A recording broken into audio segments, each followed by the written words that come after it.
ഏക ഹിന്ദു രാഷ്ട്രമെന്ന പേരിപ്പോൾ നേപ്പാളിനില്ല. രാജഭരണത്തിനൊപ്പം നേപ്പാൾ ഉപേക്ഷിച്ചത് ഹിന്ദു രാഷ്ട്രമെന്ന ലേബൽ കൂടിയാണ്. നേപ്പാളിൽ ഇന്ന് ഭൂരിഭാഗവും ക്രിസ്തുമത വിശ്വാസികളാണ്. ഹിന്ദു രാഷ്ട്രമെന്ന ലേബൽ നേപ്പാൾ ഇപ്പോൾ എടുത്തു കളഞ്ഞിരിക്കുന്നു. ഇന്ന് ക്രിസ്തുമതം അവിടെ ശക്തമായി വേരൂന്നിക്കഴിഞ്ഞു. നേപ്പാളിന്റെ ഭൂപ്രകൃതിയിലേക്ക് നോക്കിയാൽ ഇന്ന് കാണുന്നത് ഉയർന്നു പൊങ്ങിയ ക്രിസ്ത്യൻ പള്ളികളാണ്. ലോകത്തിലെ ഏക ഹിന്ദു രാഷ്ട്രമായിരുന്ന നേപ്പാൾ എങ്ങനെ മതേതര രാഷ്ട്രമായി മാറി? എങ്ങനെയാണ് ക്രിസ്തുമതം അവിടെ ശക്തമായത്? ഹിന്ദു രാഷ്ട്രത്തിൽ നിന്നും ഏതു മതത്തിലും വിശ്വസിക്കാൻ അവകാശം നൽകിയ മതേതര രാഷ്ട്രമായി നേപ്പാൾ മാറിയപ്പോൾ നേപ്പാളിൽ വർദ്ധിച്ചത് ക്രിസ്തുമത വിശ്വാസികളാണ്. നേപ്പാളിൽ എന്താണ് സംഭവിച്ചത്? 1981 ഒരൊറ്റ ക്രിസ്തുമത വിശ്വാസിയും ഇല്ലായിരുന്ന നേപ്പാളിൽ ഇന്ന് 6 ലക്ഷത്തിലധികം പേരാണ് ക്രിസ്തുമതം സ്വീകരിച്ചിരിക്കുന്നത്. ഹിന്ദുമത രാഷ്ട്രമെന്ന പേര് നേപ്പാൾ ഉപേക്ഷിക്കാൻ കാരണം എന്തായിരുന്നു? ഇത്രയധികം ജനങ്ങൾ എന്തുകൊണ്ട് ക്രിസ്തുമതം സ്വീകരിക്കുന്നു? 240 വർഷത്തെ പാരമ്പര്യമുണ്ടായിരുന്ന നേപ്പാളിലെ രാജഭരണം അവസാനിപ്പിച്ചത് 10 വർഷത്തിലധികം നീണ്ട ആഭ്യന്തര യുദ്ധത്തിനൊടുവിൽ 2008 അതുവരെ ഹിന്ദു രാഷ്ട്രമായി നിലനിന്ന നേപ്പാൾ ആ ലേബൽ ഉപേക്ഷിക്കുകയും 2008 മതേതര രാഷ്ട്രമായി പ്രഖ്യാപിക്കുകയുമായിരുന്നു. ആർക്കും ഇഷ്ടമുള്ള മതത്തിൽ വിശ്വസിക്കാം, അത് സ്വീകരിക്കാം. 2010 കണക്കനുസരിച്ച് നേപ്പാളിലെ 82% ഹിന്ദുക്കളും 9% ബുദ്ധമതക്കാരും 4.5% മുസ്ലിങ്ങളും കേവലം 1.5% ക്രിസ്ത്യാനികളും ആയിരുന്നു. 3%-ഓളം ഇതര വിഭാഗങ്ങളുമാണ് ഉണ്ടായിരുന്നത്. 1951 നേപ്പാളിൽ ഒരൊറ്റ ക്രിസ്തുമത വിശ്വാസിയും ഇല്ലായിരുന്നു. എന്നാൽ 1961 ആയപ്പോഴേക്കും 458 പേർ ഇവിടെ ക്രിസ്തുമതം സ്വീകരിച്ചു. 2011 ആയപ്പോൾ 3.6 ലക്ഷമായി ഉയർന്നു. ഇപ്പോഴത്തെ നില അനുസരിച്ച് അവർ 6 ലക്ഷത്തിലധികമാണ്. നേപ്പാളിൽ വ്യാപകമായ തോതിൽ ക്രിസ്തുമതത്തിലേക്ക് ആളുകൾ മതപരിവർത്തനം ചെയ്യുകയാണ്.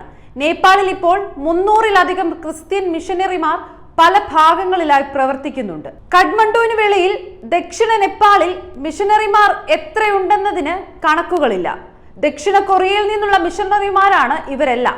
പട്ടികജാതി, പട്ടികവർഗ, പിന്നോക്ക വർഗത്തിൽ നിന്നുള്ളവരാണ് മതപരിവർത്തനത്തിലൂടെ ക്രിസ്തുമതം സ്വീകരിക്കുന്നവരിൽ കൂടുതലും. സ്വന്തം ഇഷ്ടപ്രകാരമല്ല, പലപ്പോഴും പ്രലോഭനങ്ങളിലൂടെയാണ് ഈ മതം മാറ്റം നടക്കുന്നതെന്നാണ് പറയപ്പെടുന്നത്. ഇവരുടെ ദാരിദ്ര്യമാണ് ഇതിനുള്ള മുഖ്യ കാരണം. സാമ്പത്തിക നേട്ടവും മെച്ചപ്പെട്ട ജീവിതവും വാഗ്ദാനം ചെയ്താണ് ഇവരെയെല്ലാം മിഷനറിമാർ ക്രിസ്തുമതത്തിലേക്ക് ആകർഷിക്കുന്നത്. ഉത്തരേന്ത്യൻ ഗ്രാമീണ ആദിവാസി മേഖലകളിൽ കേരളത്തിൽ നിന്നുള്ള ക്രിസ്ത്യൻ സഭകൾ മതം മാറ്റത്തിനായി സ്വീകരിക്കുന്നതും ഇതേ രീതി തന്നെയാണ്. ദാരിദ്ര്യത്തിൽ കഴിയുന്ന ജനവിഭാഗങ്ങൾക്ക് നല്ല ജീവിത സാഹചര്യവും ആരോഗ്യ പരിചരണവും സൗജന്യ വിദ്യാഭ്യാസവും സാമ്പത്തിക സഹായവും വാഗ്ദാനം ചെയ്തുള്ള പ്രവർത്തനങ്ങളിലൂടെയാണ് ഇന്ത്യയിലും നേപ്പാളിലും വ്യാപകമായ മതപരിവർത്തനം നടക്കുന്നത്. ഇതാണ് യാഥാർത്ഥ്യവും. നേപ്പാളിൽ ഇന്ന് യുവതലമുറ പോലും ക്രിസ്തു മതത്തിലേക്ക് ആകൃഷ്ടരായിക്കൊണ്ടിരിക്കുന്നു. നേപ്പാളിൽ നിർബന്ധിത മതപരിവർത്തനം ഗുരുതരമായ കുറ്റമാണെങ്കിലും മിഷനറിമാർ അതൊന്നും കാര്യമാക്കുന്നതേയില്ല. നിർബന്ധിതമായി ആരെയും പരിവർത്തനം ചെയ്യിക്കാൻ ആകില്ലെന്നാണ് അവരുടെ വാദം.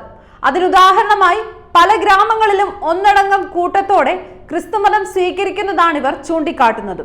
ഒരു കണക്കിന് ഇത് നിർബന്ധിച്ചുള്ള മതപരിവർത്തനം എന്ന് പറയാനും സാധിക്കില്ല. അവരുടെ സാമൂഹിക പിന്നോക്കാവസ്ഥ കൃത്യമായി മുതലെടുക്കുകയാണ് ഇവർ ചെയ്യുന്നത്.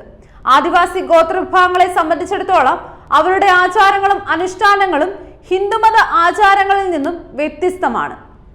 മതപരിവർത്തനത്തിലൂടെ ചർച്ചിന്റെ ഭാഗമായി അവർ മാറിയാലും ഈ ആചാരങ്ങൾ അവർ പിന്തുടരുകയും ചെയ്യുന്നുണ്ട്. മറ്റൊന്ന്, നേപ്പാളിൽ ഓരോ വർഷവും 2000-ലധികം വിദ്യാർത്ഥികൾ ദക്ഷിണ കൊറിയയിൽ ഉപരിപഠനത്തിന് പോകുന്നുണ്ട്. ഇവരെല്ലാവരും അവിടെ ചർച്ചുമായി ബന്ധപ്പെടാൻ നിർബന്ധിതരാകുന്നുണ്ട്. അങ്ങനെ മടങ്ങി വന്ന പലരും ക്രിസ്തുമതം സ്വീകരിക്കുകയോ അതിൽ ആകൃഷ്ടരാകുകയോ ചെയ്യും. നേപ്പാളിലെ ഒട്ടുമിക്ക മലനിരകളിലും നിന്നാൽ ഇപ്പോൾ ക്രിസ്ത്യൻ പള്ളികൾ കാണാവുന്നതാണ്. ഏറ്റവും ഒടുവിൽ വന്ന റിപ്പോർട്ടുകൾ അനുസരിച്ച് ഹിന്ദു രാഷ്ട്രമായ നേപ്പാളിൽ ഇപ്പോൾ 7758 ചർച്ചുകളാണുള്ളത്. ഈ ചർച്ചുകളെല്ലാം മറ്റു രാജ്യങ്ങളിലെ മിഷനറിമാർ മതപ്രചാരണത്തിനായി സ്ഥിരമായി വരുന്നതിന്റെ ഭാഗമായിട്ടുള്ളതാണ്. ചർച്ചുകൾ നിർമ്മിക്കാനുള്ള പണവും മറ്റും തദ്ദേശവാസികളാണ് നൽകുന്നതെന്ന മിഷനറിമാരുടെ പ്രചാരണവും പലരും അംഗീകരിക്കുന്നില്ല. നേപ്പാളിലെ മുൻ പ്രധാനമന്ത്രി കമൽ താപ്പയുടെ അഭിപ്രായത്തിൽ നേപ്പാളിൽ ക്രിസ്തുമതം കാട്ടുതീ പോലെയാണ് പടരുന്നതെന്നും രാഷ്ട്രത്തിന്റെ സാംസ്കാരിക പൈതൃകത്തെ ഇല്ലാതാക്കാനുള്ള സംഘടിത ആക്രമണമാണ് കൊറിയൻ മിഷണറിമാർ നടത്തുന്നത് എന്നുമാണ്.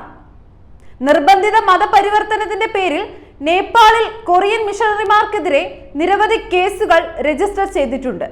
എങ്കിലും അതിലൊന്നിൽ പോലും ഒരു നിയമ നടപടിയും ഉണ്ടായിട്ടില്ല. കാരണം തെളിവുകളില്ലാത്തതിനാൽ കോടതിയിൽ പോലും ഈ അപ്പീലുകൾ തള്ളിപ്പോവുകയാണ്.